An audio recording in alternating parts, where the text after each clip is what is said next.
I'd like to show you what this paragliding stuff is all about. I learned about it last summer in Chamonix on a climbing trip where it seemed to me that everyone was flying off just about everything. And if they weren't flying about it, they were talking about it.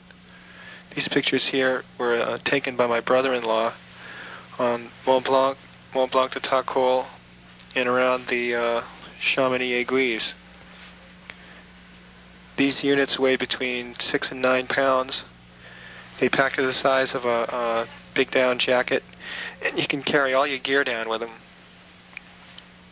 you know, when you're getting off climbs. So I did about 60 flights, then came back to the States. Half Dome to me seemed the obvious point to fly off. I wanted to climb it and then jump off, but I had a bad landing in New Hampshire and broke my foot, so I couldn't climb it, and I had to settle for going off Washburn Point, which is right near Glacier Point, because you can drive to it. Taking off is pretty easy. All you do is you grab the canopy, lay it down on its back in a fairly clear area.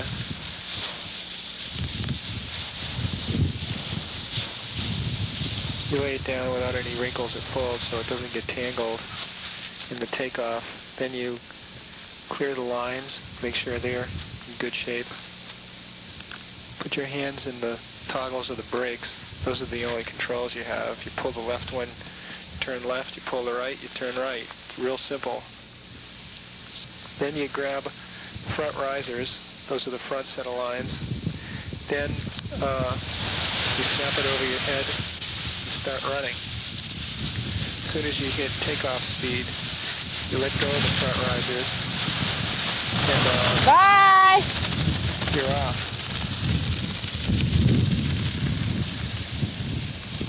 I had planned to land in the old garbage dump at the bottom of the Glacier Point apron, but after I flew around Glacier Point, I realized that there was major construction going on there. So I headed over to the Iwani where I planned to have breakfast anyway. The only problem with flying in Yosemite is that it's a $500 fine, a strip search, and a night in jail if you're caught. So I had change of clothes in my pack, and when I landed I stuffed that parachute so fast you wouldn't have believed it. The flight took about probably 3.5 minutes, and 10 minutes after taking off I was having a nice breakfast in the Iwani. It took Titoon, my wife, about an hour and a half to drive all the way around. Next place we went flying was in Canyonlands. This here is Arches National Park.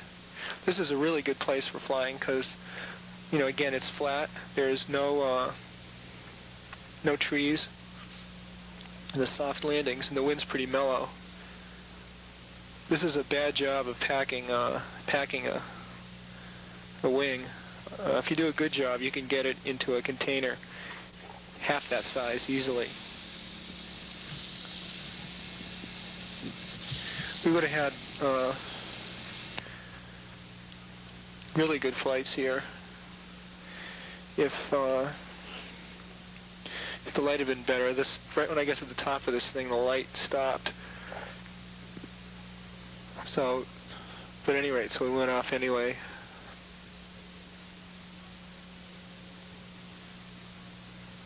Yeah, this is such a new thing for us. It was hard to concentrate on filming it and flying too, because all these flights, this is the first time anyone's ever flown off these things. We really never really sure if we were going to make it. I mean, we knew we would, but there's always that little doubt that we wouldn't. This is a good cliff takeoff because the top is rounded, and that allows for a nice smooth airflow. He's off! No turbulence. This is a pop and hop.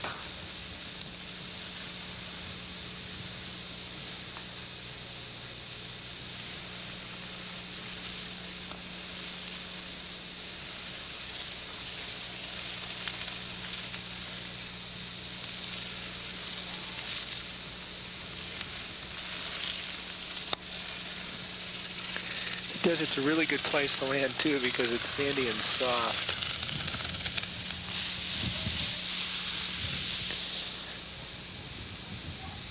So how do you learn how to do this? Well, the next sequence is going to show two people who have never flown before learning how to fly in New England, which is probably the worst place to learn.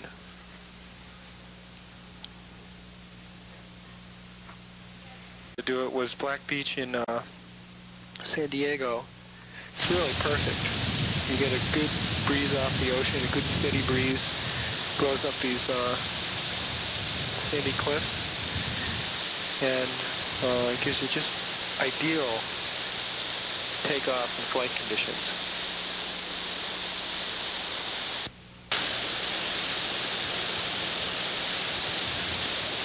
Yeah, it's the same story. You lay the canopy down on the platform, untangle the lines, make sure they're straight, and then make sure you're tied in properly, and then go. One of the really nice things about flying over sand, if you're starting out, is that you can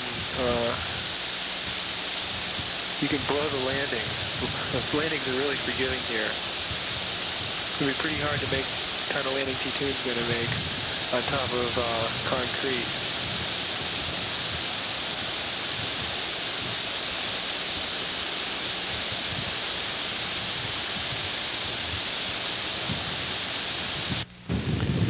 Another good thing to practice is, if the wind's right, is popping the canopy over your head and just holding it there. Normally you can't get the canopy over your head unless you're running. This just gives you an idea of the type of conditions you'll have to have before you can do cliff launches. Yes! You know, which are the most dangerous of all takeoffs. Pull left, turn left. You can see the left side of the canopy pulling down.